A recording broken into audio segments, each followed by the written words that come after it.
Bienvenue sur 13e rue pour de nouveaux faits Carl Zéro. Cette humble demeure du Loir-et-Cher est le théâtre d'une affaire, ma foi, bien mystérieuse, digne du Cluedo, à laquelle je vous invite aujourd'hui. C'est ici, le 5 décembre 2008, dans la cuisine de cette maison, que le corps d'Yvonne Latron, une ancienne paysanne, est découvert. Qui pouvait en vouloir à cette femme sans histoire? Alors, cambriolage qui a mal tourné, complot familial ou pacte diabolique? Vous allez voir que les fausses pistes et retournements de situation ne manquent pas dans cette affaire. Mais pour ce qui est d'obtenir la vérité et de connaître l'identité du meurtrier d'Yvonne Latron, c'est une toute autre histoire. Suivez-moi. Yvonne Latron, c'était une personne gentille. Elle connaissait du monde, mais qui pouvait lui en vouloir de quoi que ce soit? Le visage est violacé. Il découvre une sorte de sillon autour de la gorge. On est un peu perdu. Et là, Elisabeth Latron voit des hommes de main qui enlèvent Steven Barillet, qui la force, elle, à aller chez sa tante. Il sait pas ce qui est vrai, ce qui est faux, il comprend rien. Il sait pas ce qu'il fait là. Il sait pas comment elle a pu se retrouver mêlée à cette histoire. Il y a ton ADN, il y a la téléphonie. Alors on fait quoi? Un pacte de solidarité, un pacte du mensonge, suivant si on les croit coupables ou non coupables. Pourquoi ces gens-là s'expliquent pas? C'est ça le problème. Elle va déclarer c'est Steven qui a étranglé Tata. Nous, on sait qui c'est qui a fait ça. Et elle n'emportera pas au paradis. De nous deux, on sait très bien qu'il y a une personne qui ment et on sait très bien que c'est pas moi. On te fait des gros bisous, tonton. Bisous, tonton. On t'aime.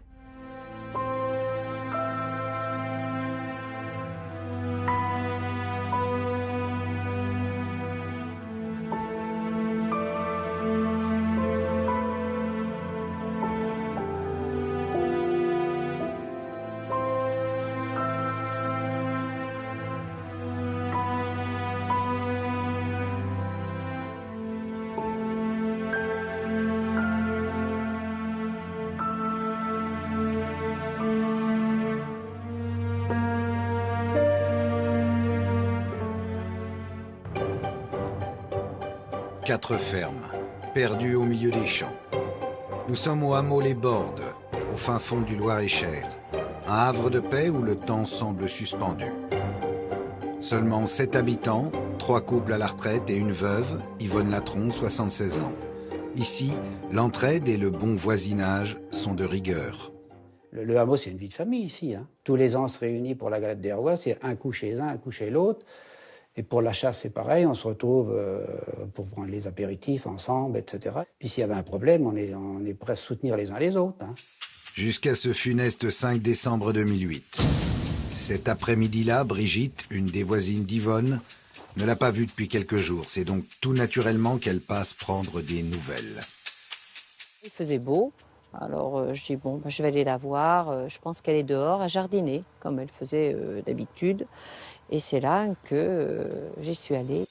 La porte d'entrée est ouverte. Jusqu'ici, rien d'anormal. Au bord, personne ne craint les cambrioleurs. On ne ferme pas la porte à clé. Le soir, on s'enferme comme tout le monde, mais à la campagne, on vit un petit peu différemment. Mais quand elle arrive dans la cuisine, c'est la stupéfaction. C'est là que je l'ai retrouvée, donc allongée sur les 2 chaises. Là. Je pensais qu'elle avait eu un malaise. Ne répondant pas, je suis donc rentrée très vite chez moi pour donc avertir mon mari et de téléphoner pour appeler les secours. Aussitôt, Brigitte et son mari Jean-Marc, aujourd'hui décédé, appellent le médecin traitant d'Yvonne. À son arrivée, le généraliste s'approche du corps. Il remarque tout de suite qu'il n'a pas affaire à un décès banal.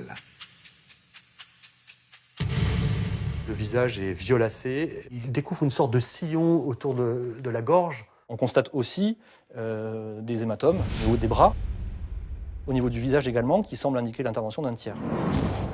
Mais le médecin ne va pas être formel sur l'origine de ce sillon et sur sa correspondance avec une manœuvre d'étranglement.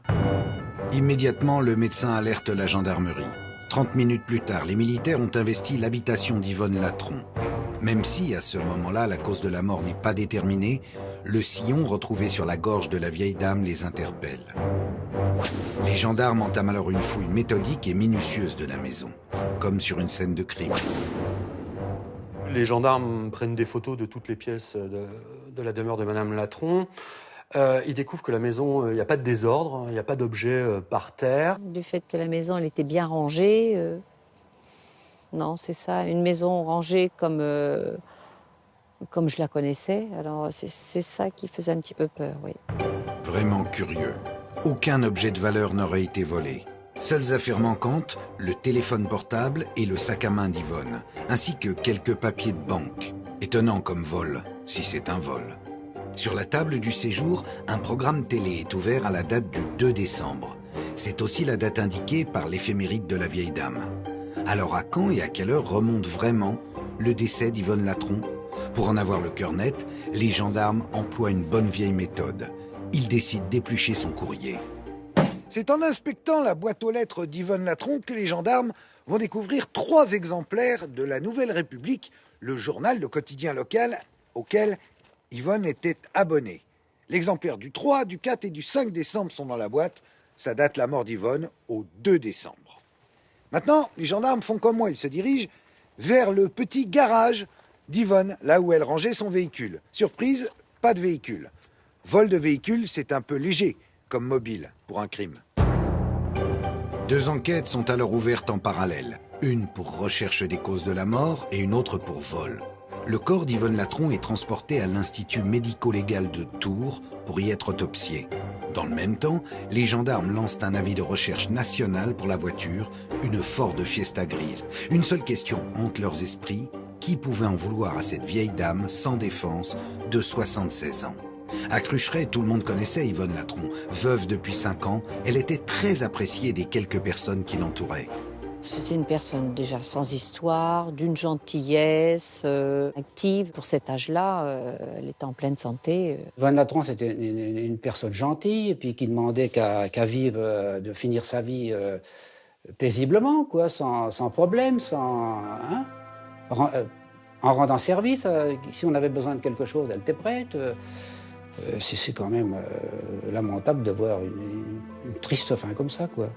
On a toujours vécu en famille, avec les enfants, les petits. Elle a toujours participé aux réunions de famille. Pour elle, c'était la vie, du fait qu'elle n'a pas eu d'enfant.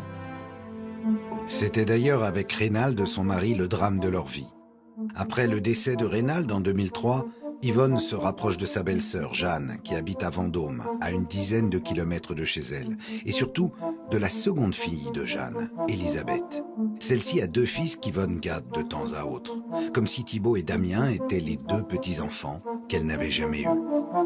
Alors ce qu'il faut savoir, c'est qu'Yvonne Latron avait l'habitude d'aider les membres de sa famille. Elle avait notamment financé l'achat d'une voiture pour l'un des 2 fils. Elle faisait des cadeaux à ses garçons parce qu'ils étaient sérieux, ils travaillaient bien. Donc et puis comme elle-même n'avait pas d'enfants, c'était sa façon à elle d'être généreuse avec les membres de sa famille. À ce stade de l'enquête, le décès d'Yvonne Latron est donc une véritable énigme. Seul espoir d'éclaircir ce mystère, trouver des témoins, mais dans le voisinage, il se compte sur les doigts d'une main.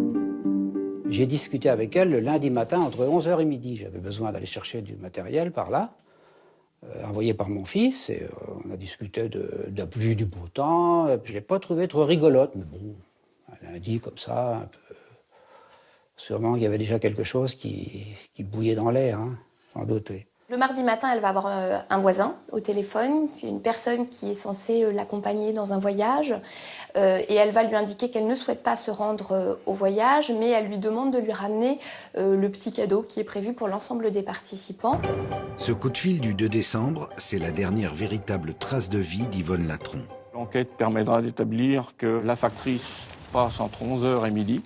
Le conseiller financier de Madame Latron à 14h10, qu'il a essayé de contacter par téléphone cette personne qui n'a pas répondu. Donc on suppose, si vous voulez, que le décès de Madame Latron remonte au 2 décembre, entre 11h, où le journal a été retiré de la boîte à lettres, et 14h, où le passage du conseiller financier, où elle ne répond pas. Le 10 décembre, soit 5 jours après la découverte du corps d'Yvonne, l'enquête rebondit. Sa Ford Fiesta grise est enfin repérée dans la Sarthe, à La Flèche, sur ce parking HLM, à plus de 100 km de Crucheret. Et le véhicule est en parfait état. Les clés sont toujours sur le Neyman, les clés de contact, et il n'y a plus d'essence dans le réservoir. Nous avons constaté dans la malle arrière un classeur de la banque postale vide, qui correspondait au vol des documents bancaires dans la maison. Ça laisse à penser que quelqu'un s'intéressait à un problème financier. Cette découverte laisse penser aux enquêteurs que le voleur et le tueur d'Yvonne Latron ne font qu'un. Alors ils passent la voiture au peigne fin dans l'espoir de trouver un ADN qui leur permettra, peut-être, de l'identifier. Des prélèvements ADN vont être effectués sur le volant du véhicule, sur l'appui-tête, les sièges, le levier de vitesse, et des traces ADN vont être mises en évidence. On retrouve l'ADN de Madame Latron, c'est elle qui conduisait cette voiture tous les jours, mais il y a aussi un autre ADN qu'il va falloir identifier. À qui appartient cet ADN? C'est l'énigme que les gendarmes vont devoir résoudre pour enfin avancer. Le 22 janvier 2009, soit près de 2 mois après la mort d'Yvonne Latron, les légistes sont enfin en mesure de se prononcer. La vieille dame a bel et bien été étranglée. L'information judiciaire ouverte pour recherche des causes de la mort est requalifiée en homicide volontaire lié à un autre crime. Les hommes de la brigade territoriale de Solhomme, située derrière moi, vont passer la main aux enquêteurs plus chevronnés et rompus aux affaires criminelles de la section de recherche d'Orléans. Selon eux, il ne peut s'agir que d'un proche ou d'une connaissance. Les gendarmes vont donc se pencher sur la famille d'Yvonne Latron. Et leurs soupçons vont rapidement se concentrer sur Elisabeth, une nièce pas très catholique. Tour à tour, les gendarmes entendent tous les membres de la famille d'Yvonne Latron. Mais c'est Elisabeth, sa nièce, alors âgée de 51 ans, qui va retenir toute leur attention. Elle indique aux gendarmes qu'en début d'après-midi, ce 1er décembre 2008, elle s'est rendue chez sa tante au Borde, accompagnée d'un jeune homme qui s'appelle Steven Barillet. Et à l'occasion de cette visite, elle explique à sa tante, Yvonne Latron, qu'elle est en grande difficulté financière. Elisabeth aurait donc rendu visite à sa tante le 1er décembre, accompagnée d'un certain Steven Barillet, 21 ans, un jeune homme atteint de la maladie de Crohn, une maladie inflammatoire chronique intestinale très invalidante. Elisabeth se serait liée d'amitié avec Steven en 2003, alors qu'elle exerçait son métier d'ambulancière. C'est elle qui assurait son transport dans les différents hôpitaux où il devait se rendre pour traiter sa maladie. Mais pourquoi avoir emmené Steven chez sa tante? Elisabeth explique que sa présence est le fruit du hasard. En revanche, ce qui est certain, c'est que cette nièce est véritablement aux abois. Elle a 40 000 € de dette. Elle craint même la saisie de son appartement à jouer les tours. Et elle appelle vraiment sa tante à la rescousse. Yvonne ne lui propose pas d'aide immédiate, mais exige de voir un certain nombre de documents qui justifieraient les dettes dont Elisabeth vient de lui faire part. Elisabeth Latron dit être repartie de chez sa tante, en compagnie de Steven Barillet, pour revenir en début de soirée, munie des fameux papiers des différents organismes de crédit réclamés par Yvonne. Là, Yvonne Latron dit « Bon, je vais t'aider, je vais signer les chèques qui vont pouvoir t'aider à sortir de cette situation, mais j'ai mal au bras, je ne peux pas écrire. » Selon Elisabeth, Steven Barillet, son jeune ami, se serait alors exécuté et aurait rempli 4 chèques à la place de la vieille dame. Elle explique que sa tante aurait ensuite signé ces fameux chèques pour un montant total de près de 50 000 €. Mais ce n'est pas tout. Elle précise aussi qu'Yvonne aurait accepté d'éponger ses dettes, mais sous certaines conditions. La tante attendait d'Elisabeth Latron, d'une part, qu'elle transfère la propriété de son appartement à son fils Thibault, et d'autre part, pour que l'équivalent soit donné à son deuxième fils, Damien Nonoin, s'engager à établir un chèque de 35 000 €, donc, que Yvonne Latron devait ultérieurement donner à Damien Nonoin lorsque ce dernier serait venu lui rendre visite.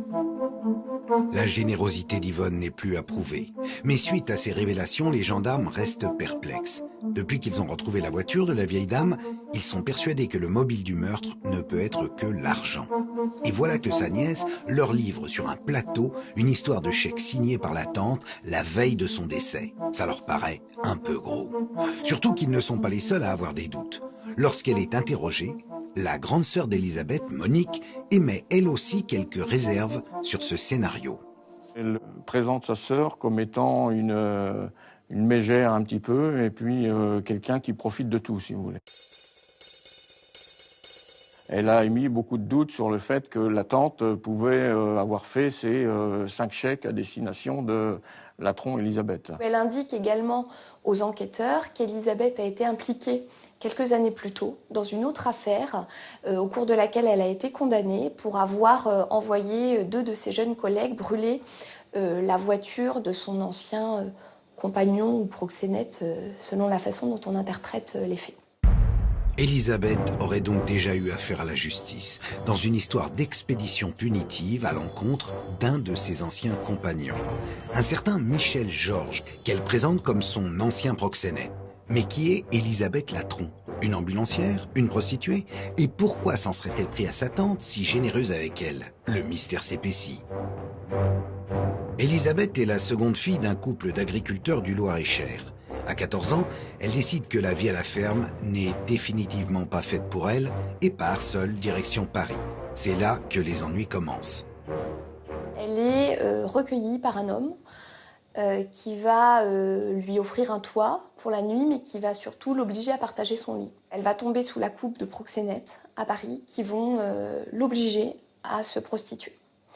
Et elle va être récupérée in extremis par les policiers. C'est quelque chose évidemment qui va la marquer toute sa vie. Elle va connaître la prostitution sur les parkings de chauffeurs routiers. Et donc ça va être effectivement une vie assez chaotique pour elle, tant d'un point de vue sentimental que d'un point de vue matériel. C'est d'ailleurs sur un parking routier qu'en 2003, Elisabeth fait la connaissance de Michel Georges. Elisabeth Latron mène alors une double vie. Ambulancière le jour, prostituée la nuit.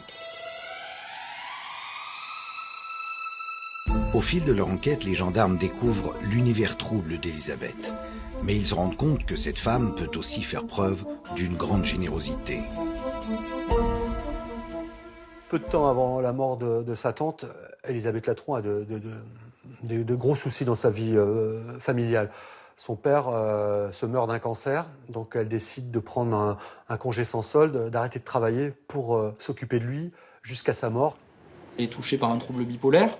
C'est un trait de personnalité qui est constant chez elle et qui fait qu'elle peut à la fois se montrer généreuse, humaine, dévouée, même lorsque ça lui coûte, et au contraire, eh bien, se montrer rancunière et pouvoir accomplir des actes criminels. Plus l'enquête avance, plus cette femme aux 2 visages intrigue les enquêteurs. Qui est Elisabeth? Une autre question les taraude. Quel est le véritable lien entre elle et Steven Barillet?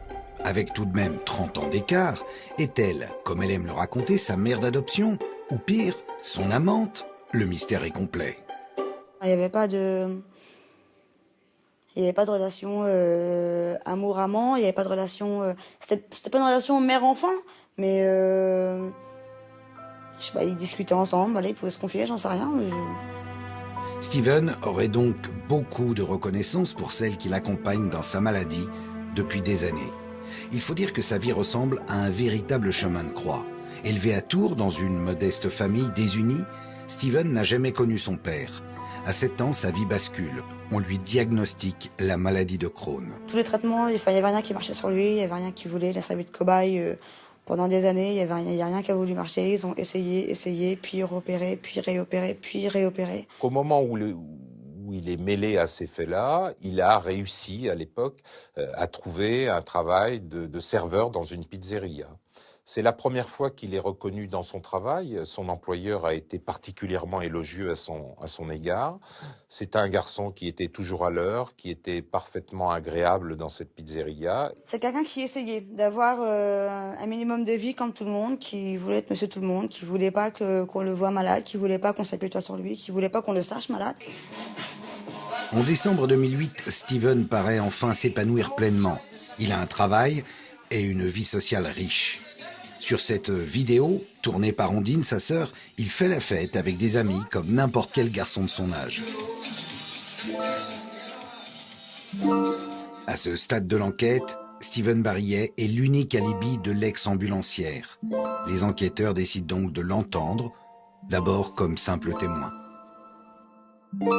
Il confirme effectivement tout ce qui a été décrit par Elisabeth. La première visite ce lundi 1er décembre en début d'après-midi, le retour à Tours pour récupérer les papiers et surtout le fait que c'est bien lui qui a rédigé les chèques parce que la vieille dame avait mal au bras et que son amie Elisabeth Latron n'avait pas ses lunettes.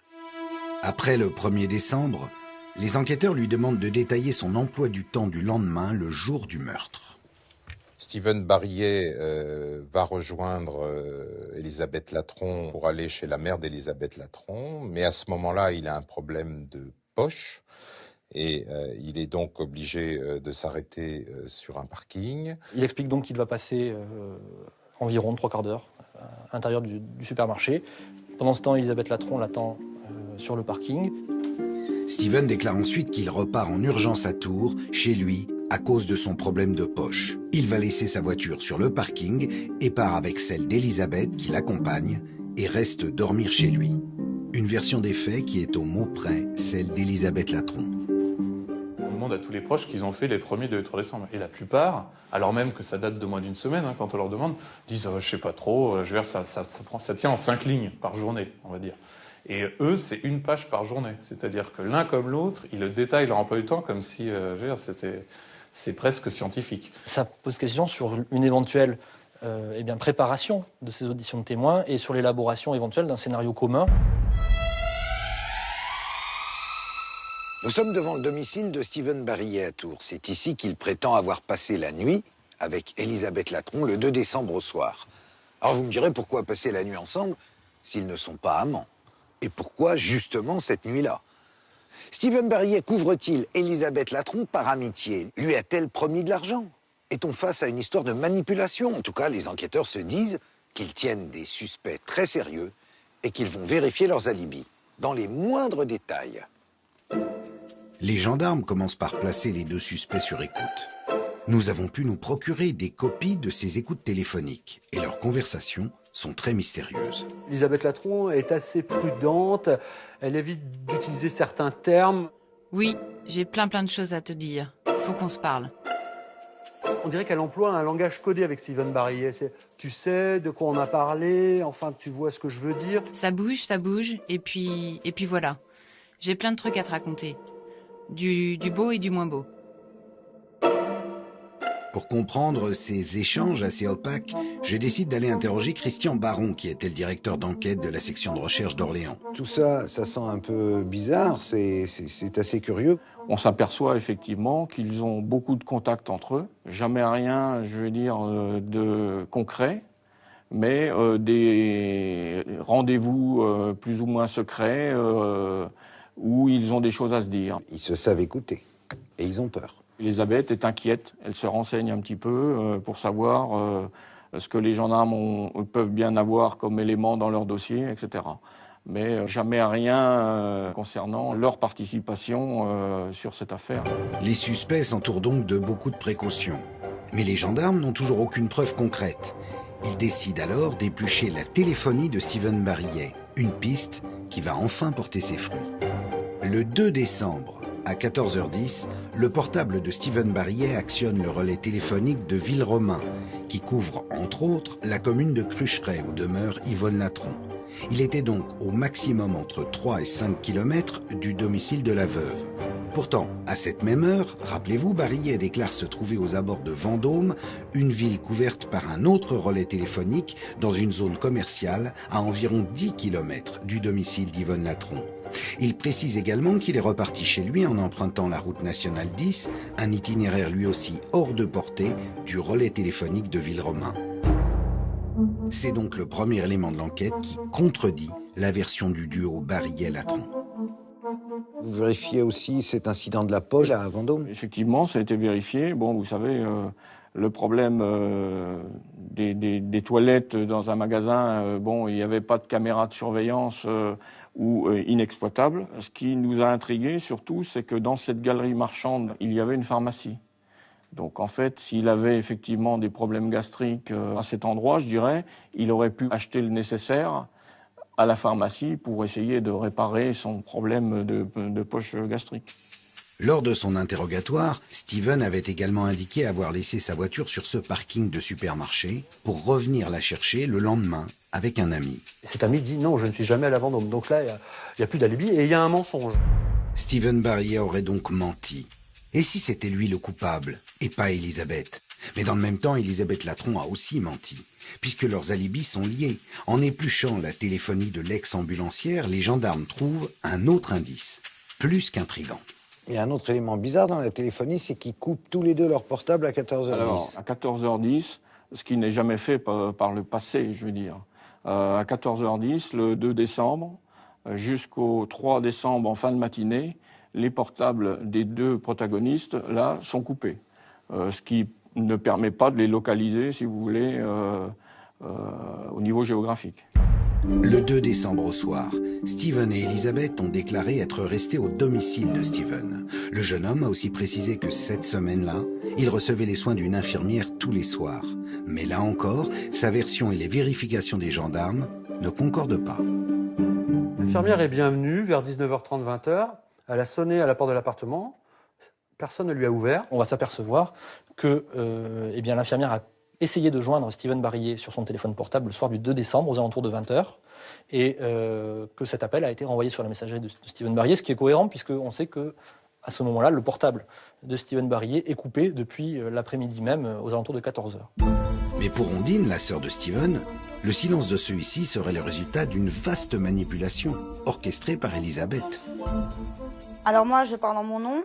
Il a été drogué, j'en suis persuadée, parce que cette fameuse nuit, il a fait une nuit complète. Chose qu'il ne fait plus depuis des années à cause de sa maladie. Il n'a pas dormi une nuit de 8 heures depuis plus de 15 ans. Il se réveille toutes les 2 heures, toutes les nuits. Aucun élément ne peut en effet prouver cette version des faits. Alors qui manipule qui? Elisabeth Latron serait-elle en train de couvrir Steven Barillet? Et voilà que les gendarmes trouvent une autre preuve qui ébranle un peu plus l'alibi du jeune homme. Les gendarmes découvrent un élément assez étonnant.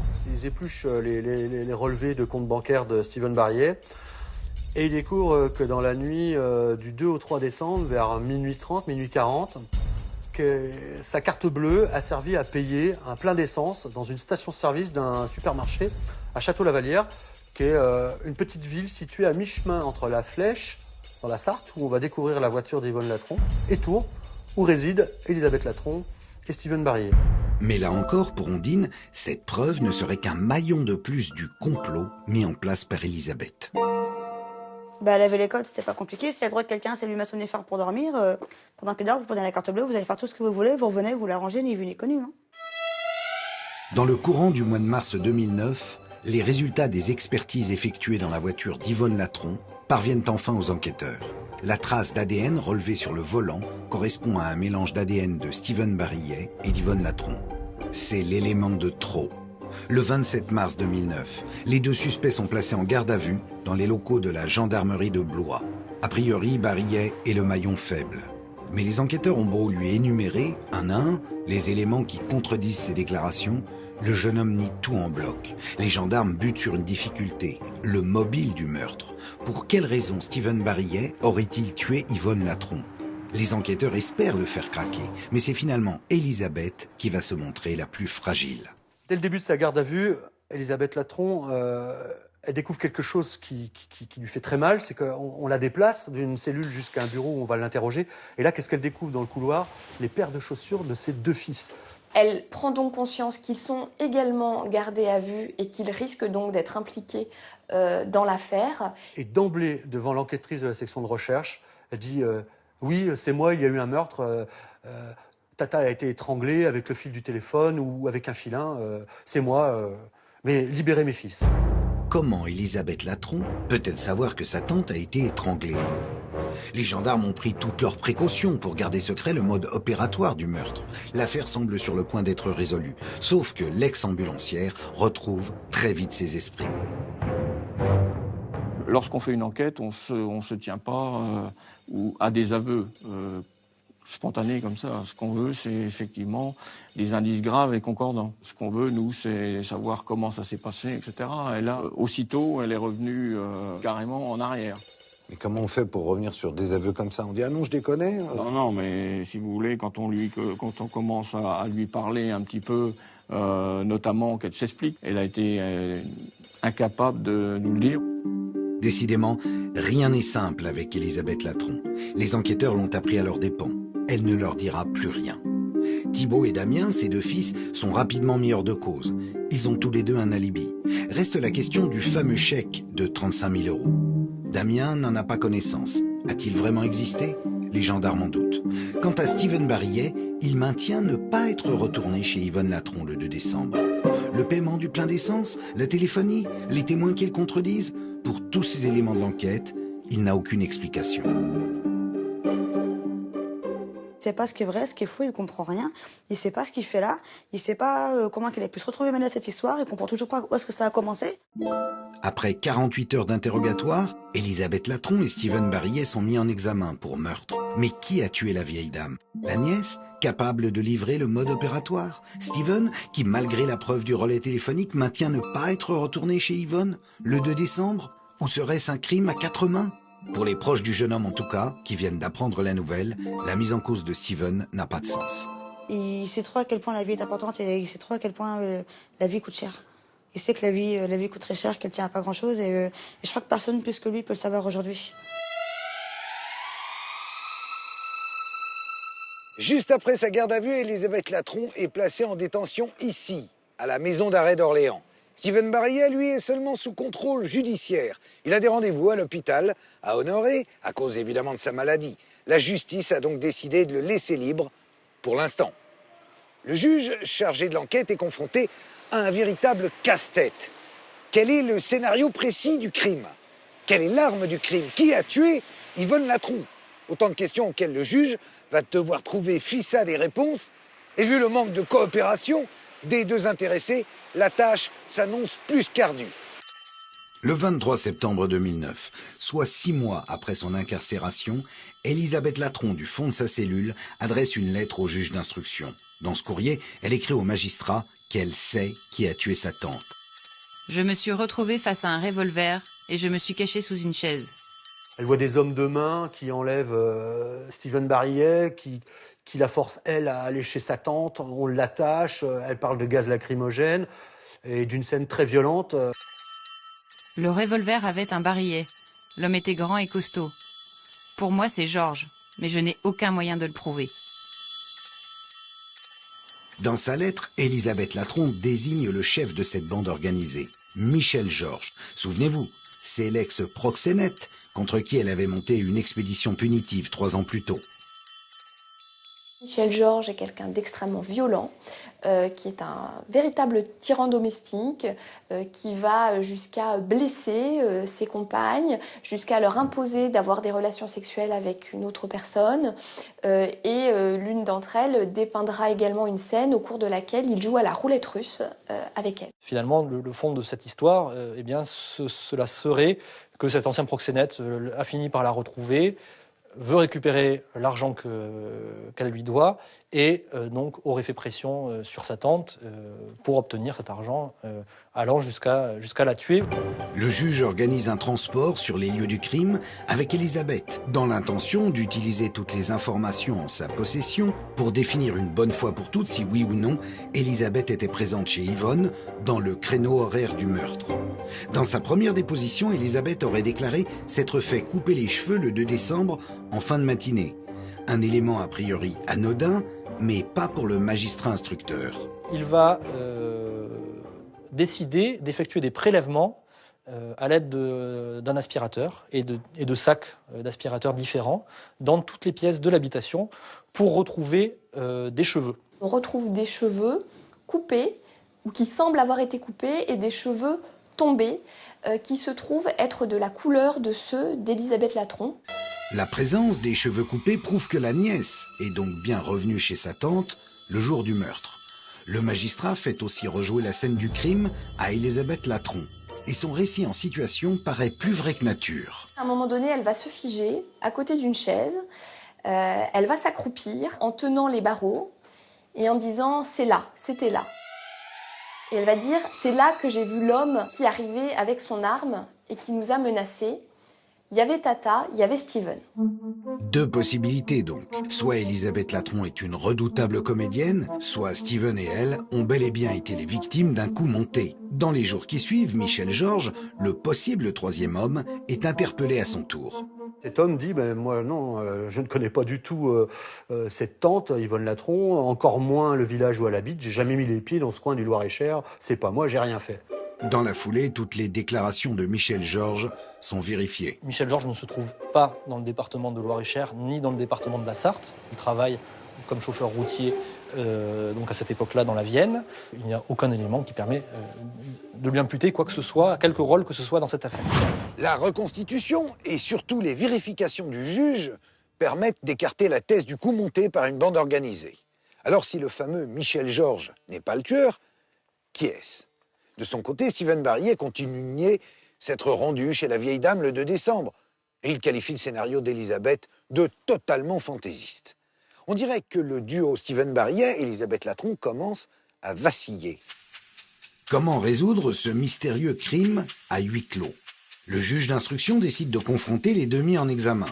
Mais dans son bureau, l'échange entre Steven Barillet et Elisabeth Latron vire au dialogue de sourds. Elisabeth Latron s'adresse à Steven en lui disant « Pourquoi tu ne le dis pas? Il y a ton ADN, il y a la téléphonie, alors on fait quoi ?» Lui dit « Mais non, j'étais pas là. Je sais pas si tu rêves, je sais pas si t'as fabule, je sais pas si tu psychotes, je sais pas. » Il m'a dit « Je sais pas ce que tu fais, mais moi j'étais pas là. » Elle a regardé Steven en lui disant « J'ai pas tué Tata.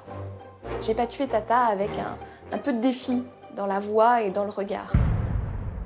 Après plus de 2 années d'instruction, le juge n'a toujours pas réussi à établir le scénario du meurtre. Quant à l'arme du crime, elle reste un mystère.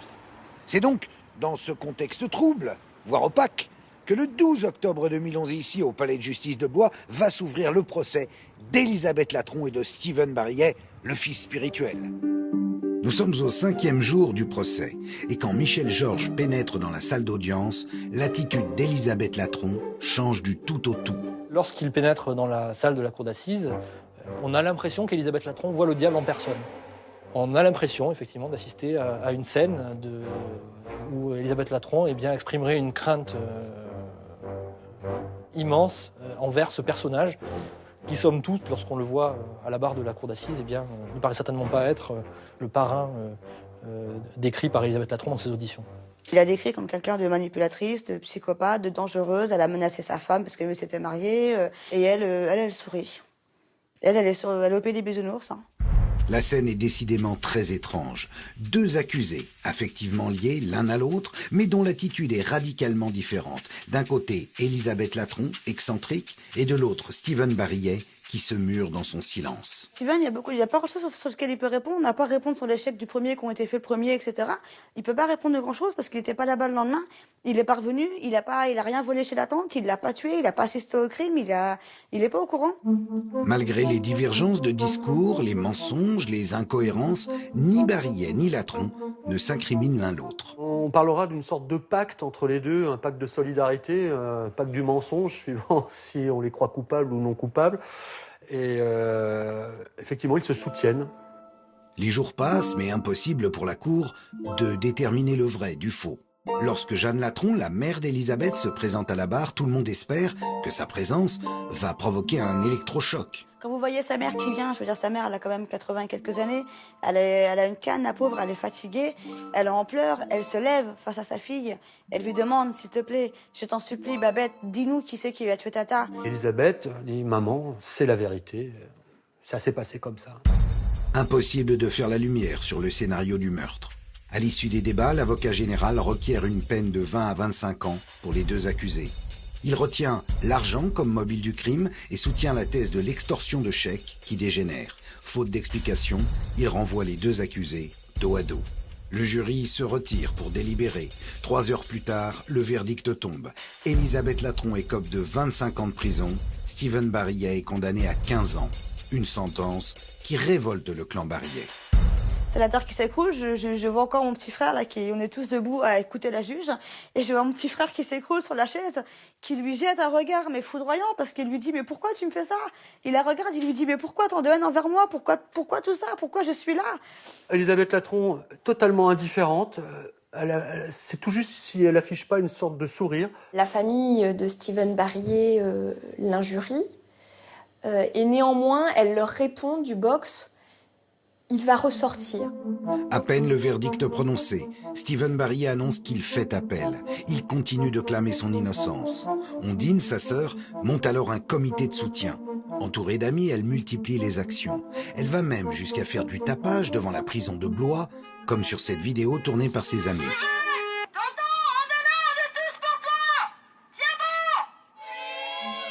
Au bout d'un mois, Steven est libéré. Tous ses proches sont là pour l'accueillir. Un an plus tard, le 17 décembre 2012, le procès en appel s'ouvre à Orléans. Cette fois-ci, les débats prennent une toute autre tournure. L'attitude d'Élisabeth Latron n'a plus rien à voir avec le premier procès. Elle indique à la cour d'assises qu'elle parlera de ce qu'elle a fait, elle, mais qu'elle n'en dira pas plus. Et notamment, lorsqu'elle est interrogée au sujet de Steven Barillet, elle répondra « Je n'ai rien à vous dire, je ne veux pas répondre à cette question ». En refusant de parler de Steven, Élisabeth Latron l'accuse indirectement. L'avocat de Barillet décide alors de changer de stratégie. Il évoque le complot familial, souvenez-vous, une thèse déjà soutenue par Ondine, la sœur de Steven. À qui profite le crime? On a une certitude dans ce dossier, c'est que Steven Barillet n'a bénéficié de rien. Aucun chèque n'était établi à son profit, que les chèques qui ont été établis au profit d'Élisabeth Latron ou de son fils. Ça, je pense que dans l'esprit d'Élisabeth Latron, ça provoque une vraie peur. Elle se dit, on va peut-être mettre en prison mon fils et le faire juger pour un crime qu'il n'a pas commis. Et là, le pacte se brise. Elle va déclarer « c'est Steven qui a étranglé Tata avec la corde achetée le lundi matin ». Ma mère a poussé un cri dans la salle, a traité de menteuse, et elle a dit « bah oui madame », elle a regardé ma mère droit dans les yeux, et elle lui a dit « bah oui madame, je suis désolée, c'est la vérité ». C'est un véritable coup de théâtre. Le président suspend l'audience. Si pacte diabolique il y avait entre Steven et Élisabeth, il est désormais brisé. À la reprise, Barillet accuse le coup et ne dit pas un mot. Mais pourquoi ne répond-il pas aux accusations d'Élisabeth? Pourquoi ne tente-t-il pas au moins de donner des éléments de réponse à la cour? Avec ce retournement de situation, se retrouve-t-il piégé dans son propre mensonge? Élisabeth, elle, continue de dérouler son scénario du crime. Elle explique qu'elle est d'abord rentrée seule dans le domicile d'Yvonne Latron pour obtenir ses chèques, qu'elle a été très rapidement rejointe par Steven Barillet qui tenait une arme à la main. Steven l'aurait obligée à attacher les mains de sa tante pour récupérer des numéraires qui se trouvaient dans la maison, qu'il aurait récupéré 200 ou 300 € pendant qu'elle se tenait accroupie à côté de la chaise de sa tante et qu'elle aurait entendu Steven étrangler sa tante. Incapable de supporter cette horreur, Élisabeth raconte ensuite qu'elle aurait quitté le hameau des Bordes avec son véhicule. Ce qui expliquerait que Steven ait pris la voiture de la tante. Il aurait ensuite appelé Élisabeth vers 14h10 pour la retrouver. Elle va expliquer en fait qu'ils sont tous deux rentrés sur Tours avec le véhicule de la victime et le véhicule d'Élisabeth Latron, qu'ils ont amené le véhicule de la victime à la Flèche dans la nuit suivante, qu'ils sont revenus de la Flèche tard dans la nuit pour aller à Vendôme chercher le véhicule de Steven Barillet qui était resté sur le parking de l'Intermarché et qu'ils ont fini par rentrer à Tours donc, sur le coup de 4h du matin environ. Une fois de plus, Steven Barillet reste muet face à Élisabeth. Aurait-il pu vraiment tuer Yvonne Latron pour 300 €? Steven Barillet est trop intelligent pour se mêler à un scénario aussi minable. C'est Élisabeth Latron qui a toutes les ficelles en main. Sachant que Steven Barillet indiquait qu'il n'était pas présent sur la scène du crime, elle a livré à la cour d'assises sa version avec beaucoup d'effets théâtre. Elle sait verser une larme quand il faut. Et elle a fait comme si c'était particulièrement dur pour elle de lâcher quelque part son fils adoptif. Le silence de Barillet ne joue pas en sa faveur. L'avocat général réfute la thèse du mensonge de plus. Selon lui, à ce moment-là, l'ultime version d'Élisabeth est très proche de la vérité. Élisabeth Latron a protégé Steven Barillet pendant toute l'instruction. Elle a toujours dit qu'elle le considérait comme son fils, y compris avant de craquer lors de l'audience d'appel. Je crois que la mise en cause de Steven Barillet par Élisabeth Latron est sincère et colle à une certaine réalité. La justice a enfin trouvé un coupable. dans ce meurtre qui restait inexpliqué, ça arrange tout le monde, parce que ça évite de rentrer dans le détail. Mon sentiment est de dire qu'Élisabeth Latron est revenue le lendemain. Je ne sais pas avec qui, mais ce n'est pas à moi de rapporter la preuve. L'avocat général requiert une peine de 20 ans pour Élisabeth Latron et de 30 à l'encontre de Steven Barillet. Après 6 heures de délibéré, la cour d'assises du Loiret rend son verdict. Les deux protagonistes sont condamnés à 20 ans de prison. Une sentence qu'évidemment, le clan Barillet n'accepte pas. La famille de Steven Barillet hurle sa détresse et, quelque part, insulte Élisabeth Latron en disant « c'est de ta faute, t'essaies de te décharger ». Elle, je l'ai regardé droit dans les yeux, j'ai vu de toute façon que nous, on sait qui c'est qui a fait ça. Et elle n'emportera pas au paradis. Steven Barillet est emmené par les gendarmes. Même si les preuves le disculpant font défaut dans ce dossier, ses proches crient à l'erreur judiciaire et aujourd'hui encore sont résolus à obtenir sa remise en liberté. Et maintenant, j'ai rendez-vous avec le comité de libération de Steven Barillet qui s'est formé dès son incarcération. On y va. Steven a pris 20 ans en appel. C'est quoi vos espoirs? Il y a de réels espoirs de pouvoir le libérer? J'y crois encore, mais Difficilement. difficilement. Pourquoi la justice ne voit pas que c'est une erreur judiciaire? Ce que vous voulez, c'est une révision du procès. Tout à fait. Que tout soit repris. Tout soit repris depuis le début. Et vous savez comme moi que c'est extrêmement rare une révision d'un procès. Je le sais. C'est très très rare. Je sais. Et c'est très très dur à l'avoir aussi. Sauf oui. qu'on fait quoi? Et il faut des éléments nouveaux. Mais il est innocent. Oui, mais ça c'est une conviction. Il n'y a pas la preuve qu'il soit innocent. C'est pour ça qu'il faut reprendre l'enquête. La seule chose qui nous manque, c'est de l'argent. Tout simplement. Parce qu'on aurait les moyens, Qu'est-ce que vous feriez avec l'argent? de reprendre l'enquête depuis le départ. Ah, ça doit être lui, là. Ouais, c'est mon téléphone, là. C'est Steven. C'est Steven? Oui, c'est Steven. Steven, là, vous êtes où en ce moment? Je suis incarcéré au centre pénitentiaire de Châteauroux, à la maison d'arrêt. Vous voulez sortir parce que vous dites que vous êtes innocent. Je sais qui je suis. J'ai beau avoir été reconnu coupable à 2 reprises, je sais que je ne le suis pas. Élisabeth Latron, je l'ai regardée droit dans les yeux durant le second procès en lui disant texto, de nous deux, on sait très bien qu'il y a une personne qui ment et on sait très bien que c'est pas moi. On a rencontré différents enquêteurs au cours de notre enquête. Pour eux, ça fait pas un pli, vous êtes coupable. Oui, et ça fait pas un pli depuis le premier jour. C'est bien là que le problème se pose. Elle s'est servie de moi comme alibi, ensuite comme bouclier. Si c'est pas vous, est-ce que Élisabeth a quelque chose à voir avec la mort d'Yvonne Latron? C'est évident. C'est évident. Aujourd'hui, on peut pas dire autre chose, c'est évident. Pour vous, Steven, qu'est-ce qui s'est passé? J'ai passé très longtemps à me poser la question. Ce qui s'est passé, c'est qu'Elisabeth, elle est impliquée, c'est certain. La seule chose qu'on peut entrevoir de logique, de crédible, c'est que ça soit quelqu'un de son entourage proche. Maintenant, Steven, vous espérez quoi pour vous en sortir? Donc ce que je veux, c'est surtout qu'on me reconnaisse des erreurs et qu'on se pose les bonnes questions, que la justice dise oui, je me suis trompé. Merci, Steven. Merci, monsieur Garzon. Je vous repasse... Vous me repassez quelqu'un? Voilà, voilà. Bichon, on te fait des gros bisous, tonton. On t'aime. On te rappelle. Séparés d'un frère, d'un oncle, on comprend la détresse de cette famille. Mais aujourd'hui, les éléments avancés au fil des procès accablent Steven. De son côté, il a toujours nié, mais sans apporter de preuve de son innocence. Une attitude qui l'a totalement desservi. Voilà, la justice n'en a pas encore fini avec ce dossier. Steven Barillet a entamé un pourvoi en cassation. Une procédure qui pourrait déboucher sur un 3e procès. Mais encore faut-il trouver un vice de forme. Un revirement de situation paraît désormais très peu probable. Mais, qui sait? Avec ce dossier, nous ne sommes peut-être pas au bout de nos surprises. Bonsoir.